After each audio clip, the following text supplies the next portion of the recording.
안녕하세요. 백상원 목사입니다. 오늘은 1월 29일 목요일 아침입니다. 오늘도 변함없이 신실한 마음으로 하나님의 말씀과 함께 하루를 시작하는 여러분들에게 크신 하나님의 넘치는 은혜가 하루 종일 함께 하시기를 바랍니다. 오늘 하나님의 말씀은 창세기 20장의 말씀인데요. 창세기 20장에는 좀 낯설고 뜻밖의 사건이 실려 있습니다. 그것은 바로 아브라함이 하나님을 향한 믿음의 고백을 했던 사람이고, 하나님도 아브라함의 믿음을 그의 의로 여기셨다고 하였는데, 오늘 본문에는 아브라함의 어이없는 불신, 하나님에 대한 불신으로 야기된 사건을 다루고 있습니다.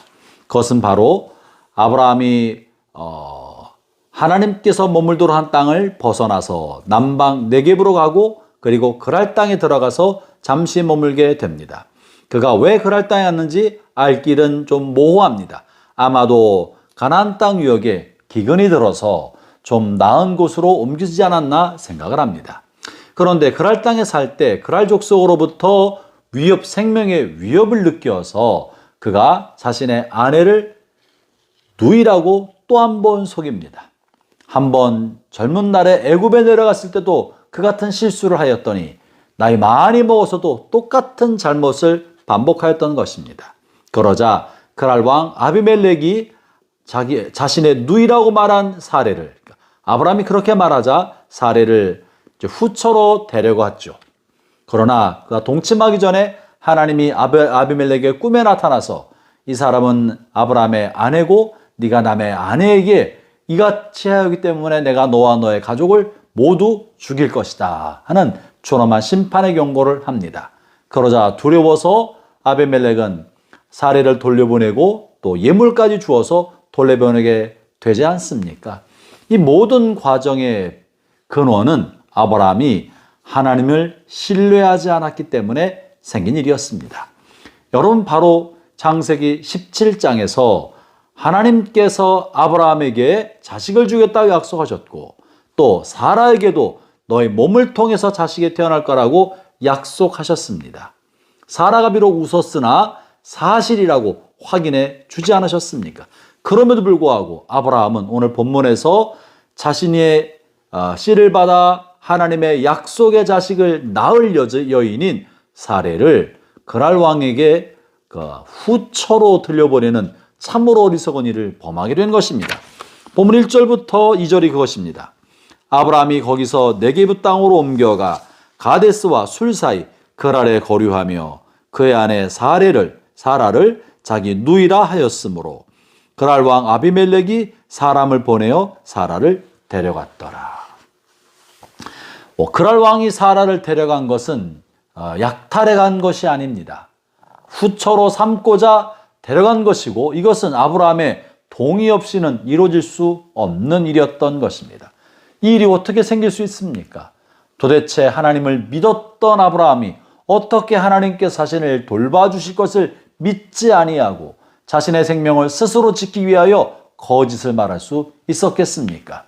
이 뿌리는 아브라함이 아직 믿음이 단단하지 못했을 때, 아마도 갈대아 우르에서 떠날 때부터 자신들이 이주하게 됐을 때 부딪히는 다른 민족과의 관계에서 사라를 얻기 위해 아브라함을 죽일지도 모른다는 두려움을 가지고 있었습니다. 그래서 아브라함과 사라는 서로 약조를 맺기를, 본래 이복누이고 또 사촌누이였기 때문에 우리가 부부관계라고 하지 말고 오누이관계라고 말하자고 서로 입을 맞췄던 것이죠. 이 일은 그 이전에 하나님에 대한 깊은 신뢰와 믿음을 갖기 전에 서로 맺었던 약조고, 이 세속적 방법 안에서 통용됐던 일 중에 하나였는지 모르겠습니다. 이것은 어쩌면 아브라함에게 남아있는 세속주의를 의미하고 있는 것입니다. 그가 비록 믿음의 사람이 되었으나 그의 의식과 사고방식에는 여전히 세속주의의 한 자락들이 남아있었던 것이고, 이 세속주의적 사고방식을 청산하지 않았기 때문에 가나안 땅 입성 초기에 애굽에 내려가서도 이 같은 범죄를 하였고, 이제 그가 나이 많아 곧 있으면 이삭을 출산하게 될 이때에도 똑같은 잘못을 반복했던 것이죠. 오늘 우리는 이 아브라함의 어리석은 이 거짓의 반복을 통해서 우리가 신앙생활하고 신앙의 연한이 깊어가도 이 세속 사회로부터 가지고 왔던 그리스도를 알기 전부터 몸에 형성되고 사고방식 안에 고착됐던 세속주의의 생각을 뿌리 뽑아내는 과정을 겪지 않으면 그것이 오랫동안 우리 생각을 사로잡고 있어서 중요한 순간에 이 세속주의가 튀어나온다는 사실을 말해주고 있는 것입니다. 형제자매 여러분, 여러분이 신앙생활을 오래 했다고 자만하지 않기를 바랍니다. 여러분이 직분을 받고 하나님 앞에 인정받았다고 해서 자만하지 않기를 바랍니다. 선줄로 생각한 사람은 넘어질까 조심하라 하지 않았습니까? 이것은 여전히 우리 안에 세속사회로부터 가져왔던 세속주의가 우리의 생각과 의식 깊은 곳에 남아있기 때문에 그런 것입니다. 형제자매 여러분, 오늘 말씀을 통해 여러분의 생각을 돌아보십시오. 돈에 관한 여러분의 입장은 어떠합니까? 사회적 신분에 관한 여러분의 입장은 어떠합니까? 교회 직분과 체제에 관한 여러분의 생각과 입장은 어떠합니까? 여러분의 노후 대책에 관한 입장은 어떠합니까? 하루하루의 생계에 관한 여러분의 입장은 어떠합니까? 여러분의 직업에 관한 입장은 어떠합니까? 이 모든 생각이 하나님으로부터 하나님의 말씀을 근거로 차곡차곡 정리가 된 것인지, 아니면 하나님을 알기 전에 혹은 이 세상에서부터 듣고 배우고 세속 사회로부터 얻게 되고 받게 된 지식과 정보를 통해 만들어진 사고체계 안에 있습니까?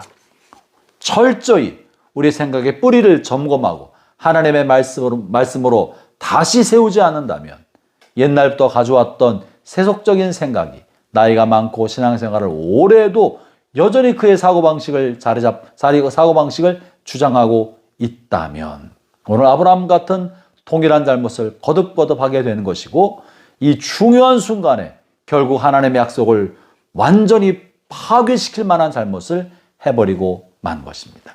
형제자매 여러분, 하나님께서 불쌍히 여기서 아브라함을 붙잡아 주시고 그러랑 아비멜렉의 꿈에 나타나서 강제로 하나님이 사라를 돌려주지 않으셨다면 하나님의 경륜과 계획은 아브라함의 범죄와 실수로 수포로 돌아갈 뻔하였던 것입니다.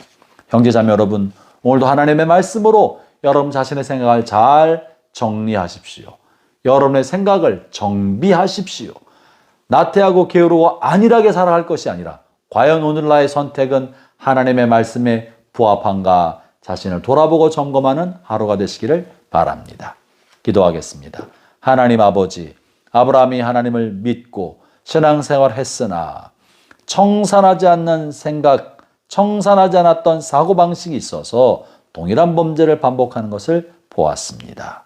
하나님, 저희 안에 남아있는 이 세속주의, 이 세상적 사고방식이 무엇인지 발견하게 하여 주셔서 더 많은 시간이 가기 전에 이것을 뽑아내버리고 퇴치하고 버릴 수 있도록 이끌어 주시옵소서. 예수님 이름으로 기도합니다. 아멘.